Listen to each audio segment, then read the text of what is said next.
नहीं तो आपका भाषा मुझे नहीं आता है और महाराष्ट्र का सिर्फ आतामाजी सटकली आता है, बस इसके अलावा कुछ नहीं आता है। नमस्कार, वंदे मातरम।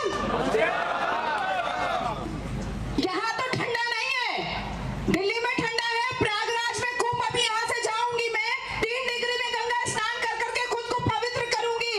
32 साल से मुसलमान हूँ, अब सनातनी मुसलमान बनने के लिए खुद जा रही हूँ, खुद को पवित्र करने के लिए जा रही हूँ। जोर से बोलो सियावर रामचंद्र की, जोर से बोलो सियावर रामचंद्र की, सियावर रामचंद्र की, सियावर रामचंद्र की। हर हर महादेव, हर हर महादेव। बोलो छत्रपति शिवाजी महाराज की, बोलो छत्रपति शिवाजी महाराज की, बोलो छत्रपति शिवाजी महाराज की। वंदे वंदे वंदे वंदे भारत माता की, भारत माता की, भारत माता की, सनातन धर्म की, सनातन धर्म की। जय जय हिंदू राष्ट्र। मंच पर उपस्थित मेरे आदरणीय सभी, सब बड़े हैं मुझसे, यहाँ पर सबसे छोटी मैं हूँ मंच पर, तो अगर कोई भूल चूक हो जाए तो माफ करें। और स्वामी जी का मतलब शीश झुका करके, चरण छुका के मैं आशीर्वाद लेती हूँ। और स्वामी जी को पता है कि मैं उनको पिता स्वरूप मानती हूँ, और कभी भी उनका फोन आता है तो मैं यही कहती हूँ, बिल्कुल सही कहा, आदेश कीजिए प्रभु, मैं यही कहती हूँ। जादव भाई को मैं नमन करना चाहूंगी शीश झुका करके। मैं उनको बहुत बहुत धन्यवाद कहना चाहूंगी कि उन्होंने मुझे इस काबिल समझा कि कर्नाटका की सरजमीन पर आकर करके जय जय श्री राम का नारा एक मुसलमान बेटी लगा सकती है, और कुंभ मेला में जाकर के स्नान करके खुद को पवित्र कर सकती है, तो कर्नाटका के इस सरजमीन पर भी भाषण दे सकती है। रास्ते से आ रही थी तो थप्पड़ वाला झंडा बहुत देखा थप्पड़ वाला झंडा। 53-54 साल जनता को थप्पड़ वाला झंडा बहुत दिखा था।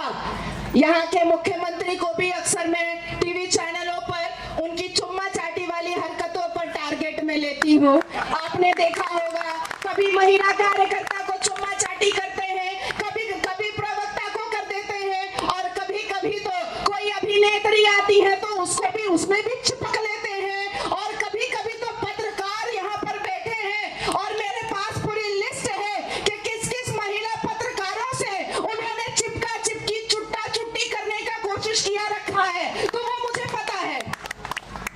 28 वर्षों से हिंदुत्व के लिए, कर्नाटका की इस धर्म का जोश भरने के लिए ये महफिल सजती है, ये मीटिंग होती है, लोग एक जगह आते हैं, उसके लिए भी मैं शीश झुका करके जादव जी को नमन करना चाहूंगी कि बहुत बड़ा काम कर रहे हैं, बहुत भला काम कर रहे हैं कि सोए हुए हिंदुओं को जगा रहे हैं। क्योंकि हमारे देश में 53-54 साल न जाने कौन सा नशा फूंक करके हमारे हिंदू भाई और बहन सो गए थे, लेकिन जैसे जैसे भगवान राम का नारा गूंजता रहा, वैसे वैसे हिंदू जागते रहे। जैसे जैसे सनातन धर्म से योद्धा जादव जी जैसा निकलता रहा, वैसे वैसे हिंदू जागते गए, और लाखों करोड़ों वर्षों की तपस्या पूरी हुई, और भगवान राम लल्ला अपने जगह पर प्राण प्रतिष्ठा हो पाया, हम अपनी आंखों से देख पाए। तब अगर हिंदू एक हो जाता तो कभी भी इतना इंतजार ना करना पड़ता।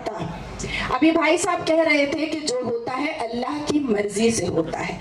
अब इसको मैं विस्तार में बताऊंगी, अरबी भाषा के साथ बताऊंगी, अल कुरान के साथ बताऊंगी, लेकर आई हूं आपके लिए। आज टटोलूंगी भी, तोलूंगी भी, मोलूंगी भी और बोलूंगी भी। मुसलमान हिंदुओं को काफिर बोलता है अल्लाह की मर्जी से। मुसलमान 6 साल की बच्ची में औरत ढूंढता है अल्लाह की मर्जी से। मुसलमान चार शादी करता है अल्लाह की मर्जी, अपनी अम्मा को भी गालियां परोसता है अल्लाह की मर्जी से।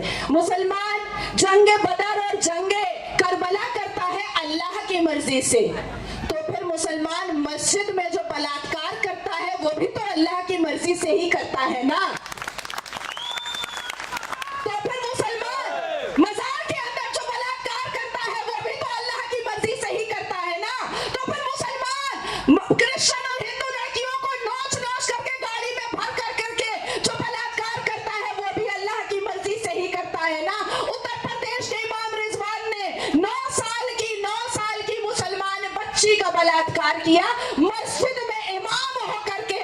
वाह रे अल्लाह और वाह रे तेरा करिश्मा, क्या मस्जिद अल्लाह के घर में अल्लाह की मर्जी से बेटी की आबरू जो है वो तार तार हो रही है।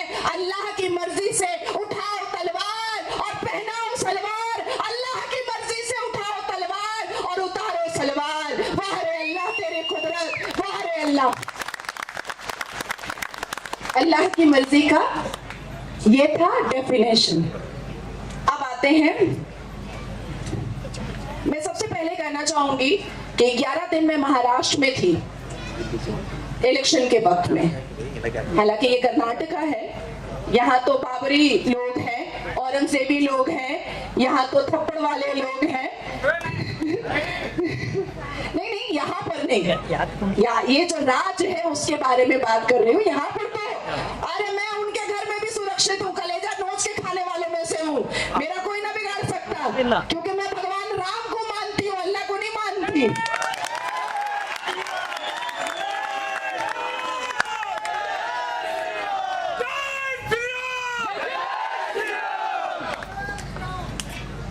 महाराष्ट्र में 11 दिन इलेक्शन के दौरान मैंने देखा सज्जाद नुमानी साहब, स्वामी जी को याद होगा, सज्जाद नुमानी साहब ने फतवा जारी किया।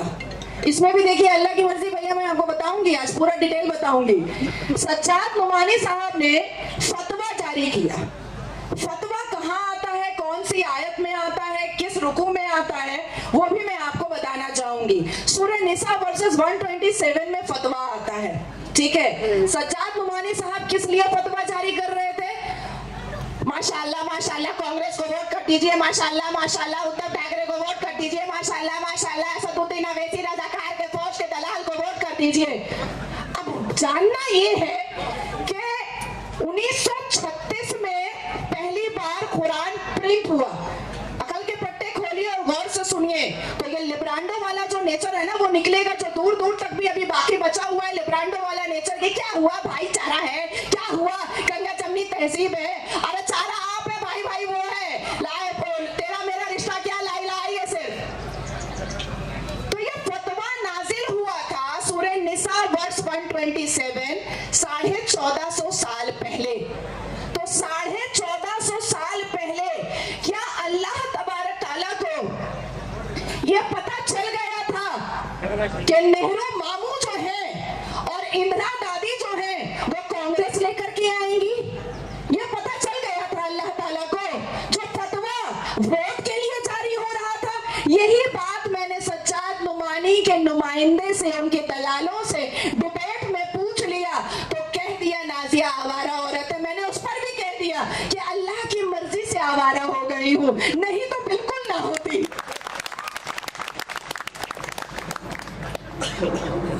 हमने इस्लाम में बहुत कुछ देखा है, समझा है। सवैयों के बारे में आप लोगों को, जो हिंदुओं को सबसे ज्यादा पता होता है, अरे शीर खोरमा ईद आ गया है, अरे चलो चलो उसके यहाँ जाते हैं, आज ईद है, सवैयां खाते हैं। उसके 1.5 महीने के बाद बकरीद भी आता है, और जिस गाय को आप पूजते हैं उसको वो काटते भी हैं। तो 1.5 महीने पहले सवैयां खाने से पहले ये सोच लीजिएगा कि जिसके प्याले में जाकर के सवैयां खाने वाले हैं, 1.5 महीने के बाद वो गोरू भी काटेगा, गाय भी काटेगा, और आप जिसको पूजते हैं उसको तो काटेगा। आप गाय को पूजेंगे वो काटेगा, आप बेटी पूजेंगे वो काटेगा, आप काले हिरण को पूजेंगे वो काटेगा, आप धरती माँ को पूजेंगे वो लूटेगा, आप अपने घर को मंदिर बनाएंगे वो तोड़ेगा, आप मंदिर में जाकर के पूजा करेंगे वो उसको भी तोड़ेगा। जय श्री राम, जय जय श्री राम। अब समझ आया? अब समझ आया कि सवैयां नहीं खाना है, खाना है सवैयां, खाना है सवैयां। और अगर खाना तो माँ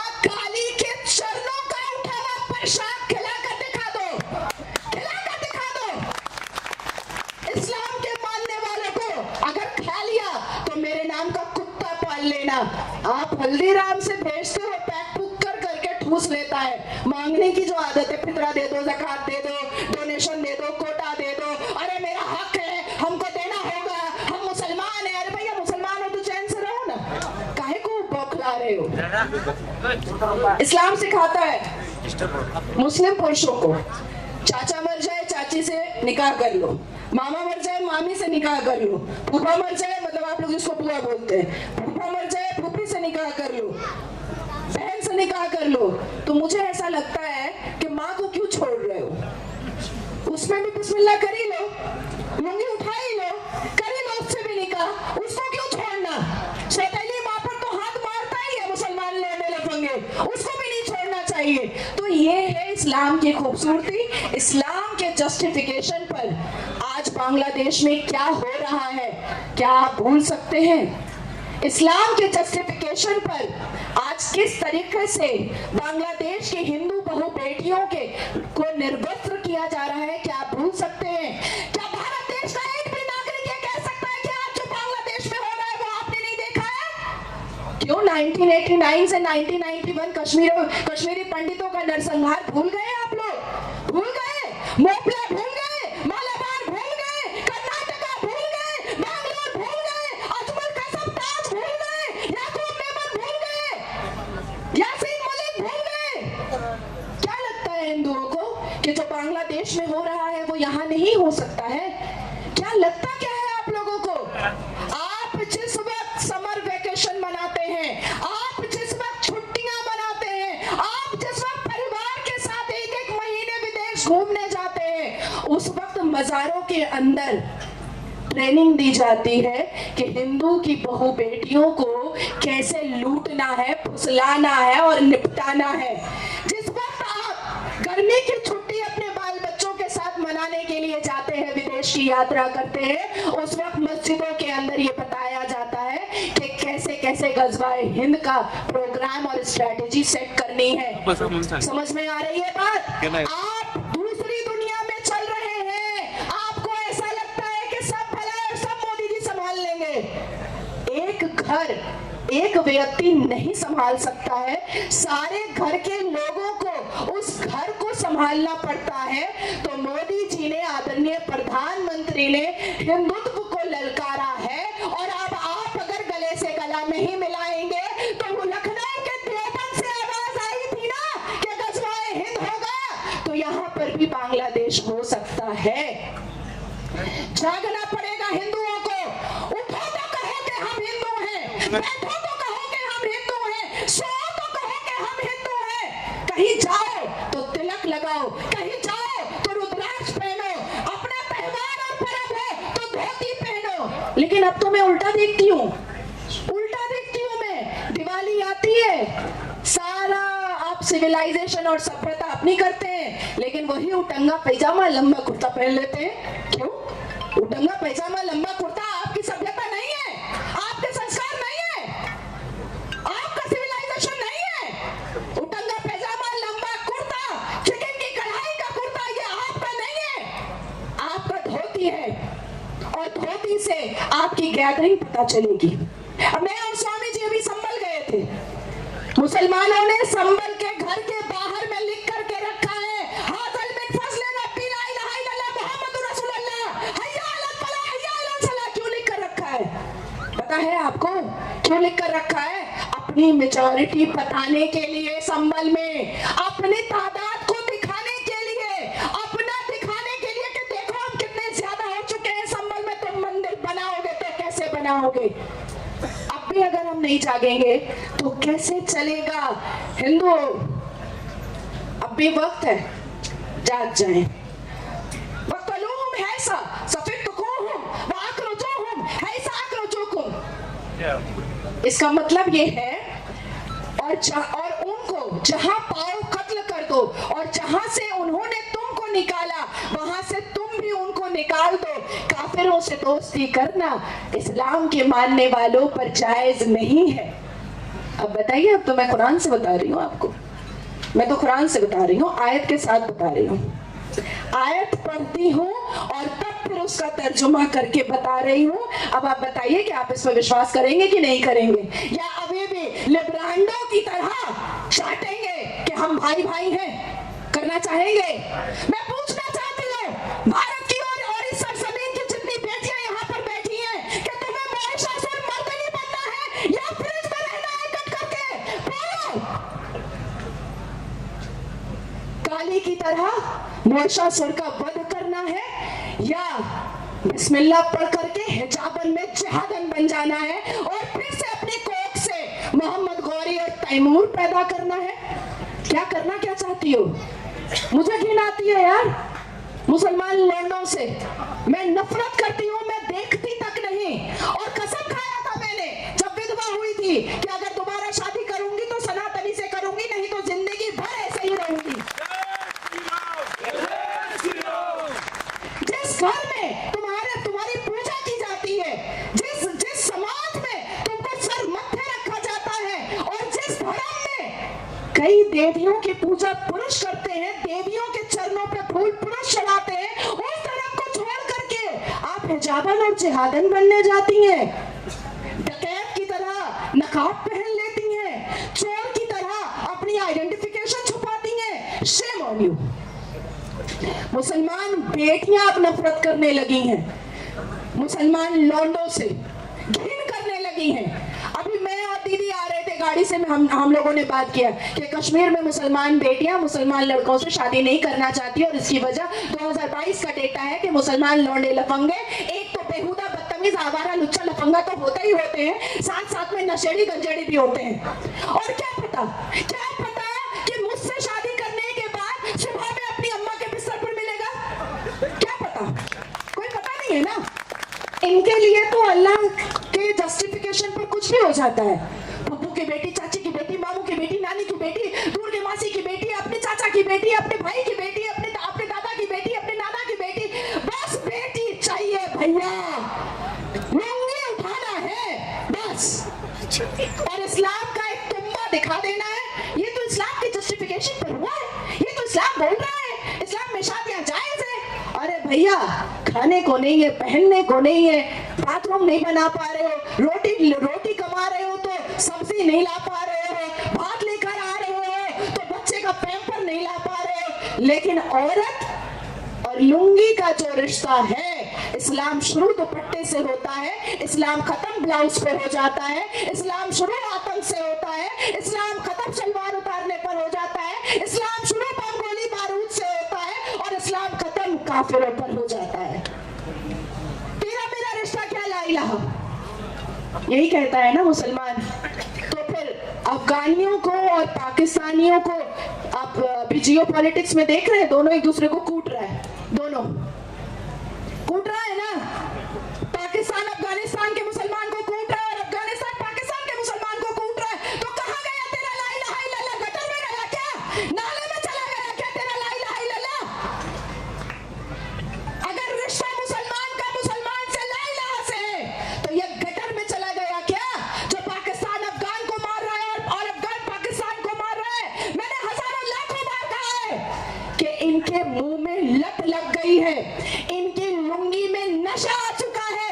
ये जब तक काफिरों की बेटी मिलती रहेगी ये लूटते रहेंगे, जब तक काफिर मिलते रहेंगे ये काटते रहेंगे, जब तक बहुएं मिलती रहेंगी काफिरों की ये कूटते रहेंगे, और जब नहीं मिलेगी तो मुसलमान फिरके के नाम पर एक दूसरे को लूटेगा, काटेगा, पीटेगा, यही करेगा। और ये हो रहा है, अल्लाह की मर्जी है, और यही वजह है कि अल्लाह की मर्जी से फलस्तीन और हमास प्लेग्राउंड बन रहा है। मैं तो इजराइल को समर्थन देती हूँ और इजराइल को मैं ऑनर करती हूँ, और मुझे लगता है कि इजराइल के नेतन्याहू की कोई स्ट्रैटेजी आई विश कि हमारे भारत में भी आ जाए, तो वो स्ट्रैटेजी मैं थोड़ा हैदराबाद में चला दूं, वो स्ट्रैटेजी मैं थोड़ा बैंगलोर में चला दूं, वो स्ट्रैटेजी मैं थोड़ा पश्चिम बंगाल में चला दूं, वो स्ट्रैटेजी मैं थोड़ा असदुद्दीन ओवैसी के गढ़ में चला दूं, वो स्ट्रैटेजी मैं थोड़ा कर्नाटका में चला दूं, वो स्ट्रैटेजी मैं अकबर के पूजने वाले और अकबर और बाबर के कब्रिस्तान में जाकर के ला इलाहा इल्लल्लाह मुहम्मद रसूलुल्लाह पढ़ने वाले, अशहदु अन ला इलाहा इल्लल्लाह व अशहदु अन्ना मुहम्मदन अब्दुहु व रसूलुहु पढ़ने वाले कांग्रेसियों के भी घर पे चला दूं।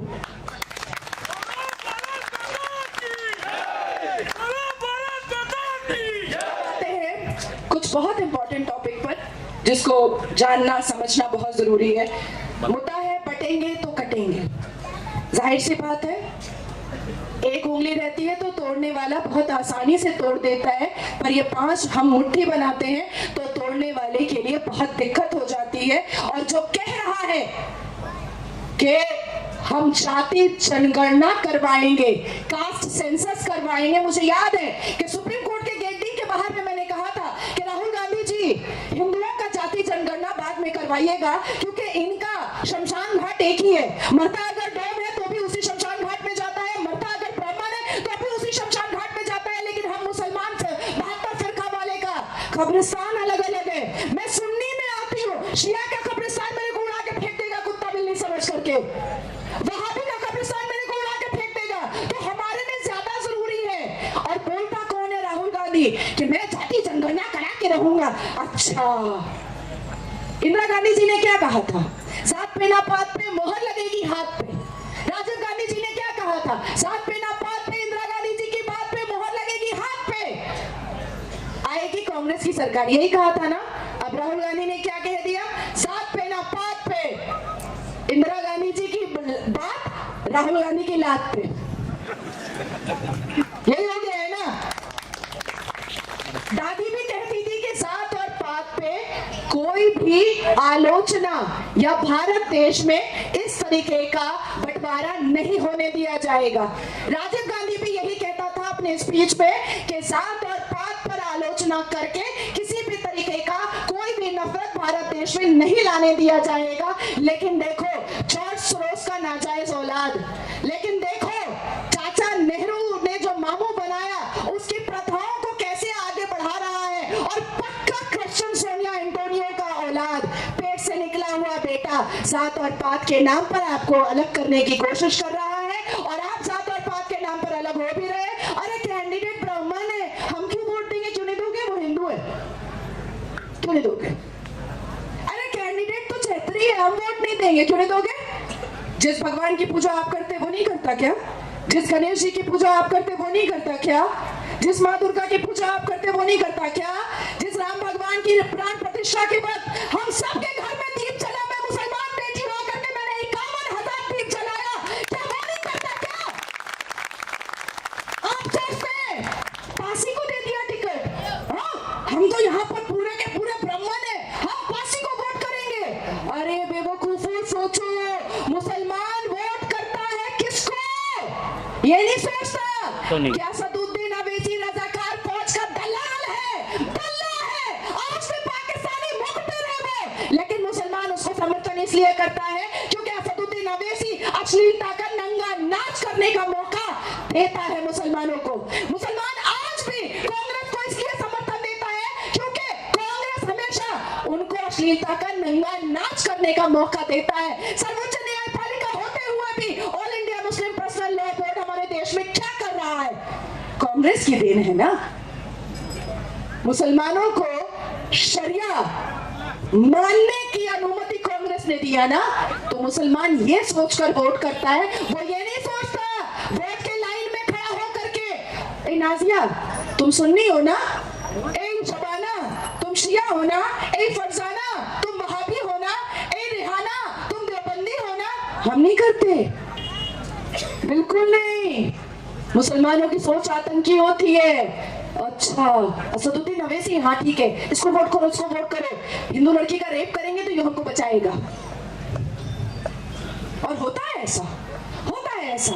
आपने कभी सुना कि सज्जाद नुमानी ने महाराष्ट्र में पालघर में जब एक साधु का नरसंहार किया गया, जेनोसाइड किया गया, तो सज्जाद नुमानी ने कोई भी फतवा जारी किया? नहीं किया, नहीं किया, लेकिन कांग्रेस के समर्थन के लिए फतवा जारी किया। अब बात आती है वक्फ बोर्ड की। वक्फ बोर्ड को वैनिश होना चाहिए, खत्म होना चाहिए। Waqf board is just a simple land mafia, nothing else. और आज अगर केंद्र की सरकार ये निर्णय ले लेती है और वक्फ बोर्ड को वैनिश कर देती है, इरेज कर देती है, मैं बड़ी जिम्मेदारी से आपको ये बात कह रही हूँ कि मुसलमान वक्फ बोर्ड को नहीं बचा पाएगा। अब पूछिए कि कैसे नहीं बचा पाएगा। ये रहा अल कुरान, क्या इसमें वक्फ बोर्ड का जिक्र है? नहीं है। पूरे 30 पारा में, पूरे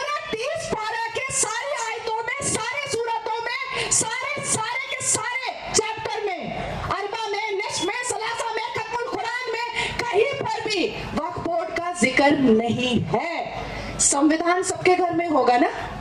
क्या संविधान में वक्फ बोर्ड का जिक्र है? किसी चैप्टर में, किसी सब सेक्शन में, किसी आर्टिकल में है? नहीं है। नॉलेज रखिए, नहीं है। तो आज अगर केंद्र की सरकार वक्फ बोर्ड को वैनिश कर देती है कल सुबह उठ करके, तो मुसलमान वक्फ बोर्ड को बचाएगा कैसे? क्या सर्वोच्च न्यायपालिका जाएगा? और जाएगा तो जज साहब क्या पूछेंगे कि किस आर्टिकल के तहत आप वक्फ बोर्ड को बचा रहे हैं, किस सब सेक्शन के तहत आप वक्फ बोर्ड को बचा रहे हैं, किस संविधान के किस आधार पर आप वक्फ बोर्ड को बचा रहे हैं? तो वो चुप हो जाएंगे, क्योंकि है ही नहीं।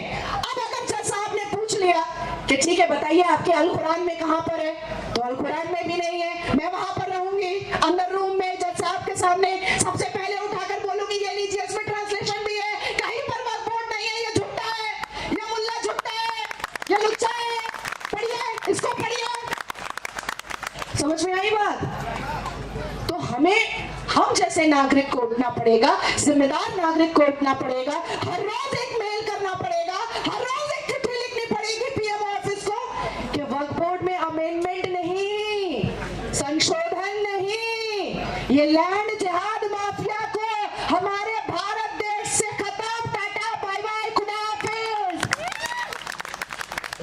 समझ में आई बात? अब आते हैं कुंभ मेला पर। कुंभ, जैसे ही कुंभ मेला हमारे सामने आया, और ये एक इतना बड़ा कुंभ मेला है जो 12 साल वाला नहीं है, जो 12 साल वाला नहीं है, बल्कि आई थिंक 58 ईयर ना, या 52 144 ईयर, मतलब इसके बाद तो मैं जिंदा भी नहीं रहूंगी। अच्छा है, भगवान की कृपा कि मैं नहा ले रही हूँ, जाकर के स्नान कर ले रही हूँ। जैसे ही आया, सबसे पहले क्या कलेश मचाया मुस्लिम समुदाय? हमको क्यों नहीं रैली लगाने दोगे, हमको क्यों नहीं वहां पर घुसने दोगे, हमको क्यों नहीं जाने दोगे? अरे भैया, तेरे अल्हम्दुलिल्लाह रब्बिल आलमीन रहमानी रहीम मालिकी यौमिद्दीन इय्याका नअबुदु व इय्याका नस्तईन इहदिना सिरातल मुस्तकीम सिरातल लज़ीना अनअमता अलैहिम गैरिल मग़ज़ूबि अलैहिम वलद्दालिन आमीन। नहीं है जरूरत ना वहां पर तो हर हर महादेव की जरूरत है, वहां पर तो ओम नमो की जरूरत है, वहां पर तो जय जय श्री राम की जरूरत है। तेरे खुलासों पर बिल्लास की जरूरत है ही नहीं, है ही नहीं। तेरे अत्तयात की जरूरत है ही नहीं, तेरे अशहदों की जरूरत है ही नहीं। तू जाएगा क्या? तू जाएगा तो थूक जिहाद करेगा, तू मुंह जिहाद करेगा, तू नच जिहाद करेगा, तू घोचा मारो जिहाद करेगा, यही सब करेगा, और तुमको घुसना नहीं देंगे। उसके बाद क्या हुआ कि वहां पर घर वापसी करवाया जाएगा। अरे भैया, अगर घर वापसी करवाया जाएगा और अगर कोई कर रहा है मुसलमान जाकर के, तो तेरे पेट में क्यों दर्द हो रहा है? मैं तो कहती हूँ मुसलमान बेटियों को कि जैसे ही तुमको मुसलमान लड़का तलाक दे, हिंदू बन जाओ, मेरे पास आओ, मैं बनाऊंगी, स्वामी जी के पास भेजूंगी,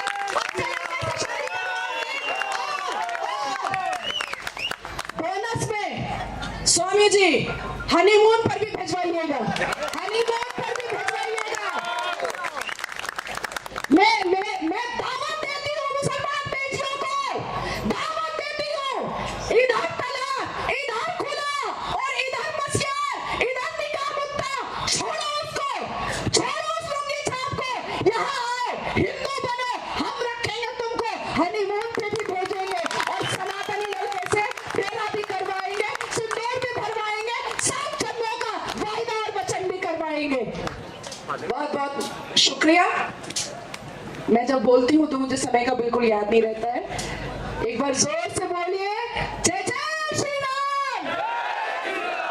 वाह, अब अच्छा लगा। बोलो सियावर रामचंद्र की, बोलो सियावर रामचंद्र की, बोलो सियावर रामचंद्र की। वंदे वंदे वंदे छत्रपति शिवाजी महाराज की, छत्रपति शिवाजी महाराज की। जिसको मेरी बात अच्छी लगी बहुत बहुत धन्यवाद, जिसको नहीं अच्छी लगी उनको भी बहुत बहुत धन्यवाद। ಕೊನೆ ಭಾಷಣ ನಮ್ಮ ಬೆಳಗಾವಿ ದಕ್ಷಿಣದ ಶಾಸಕರು ಶ್ರೀ ಅಭಯ ಪಾಟೀಲ್ ಸಾಹೇಬರು ಮಾಡ್ತಾ ಇದ್ದಾರೆ. ಯಾರು ತಮ್ಮ ಜನ ಬಿಡಬೇಡಿ.